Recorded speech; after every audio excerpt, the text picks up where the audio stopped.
پاکستانی پوځي رژیم ساتنې لپاره پاکستان نه پخوا پالیسي لرله، نه نن لري، نه د پالیسي جوړونې ظرفیت لري او نه د هوډ لري، ځکه دا د افرادو مسله ده. افراد هلته پروژې دي، یعنی هر څوک چې د پاکستان د پوځ لوی درستیز وي هغه په دې خبر دی چې راتلونکي 500 کلونو کې څو نور لوی درستیزان راځي او څوک دي.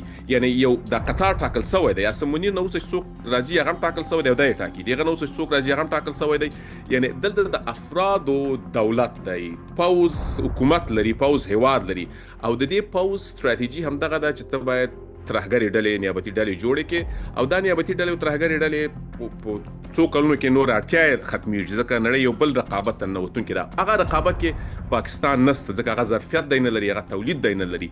لهذا د پاکستان ساتنې لپاره هیڅ ډول پالیسي او ستراتیژي نشته، یوازې د ویرې په نوم باندې تر اوسه واکمني کړې ده او دا ویره خو ډېره دوام نه کوي.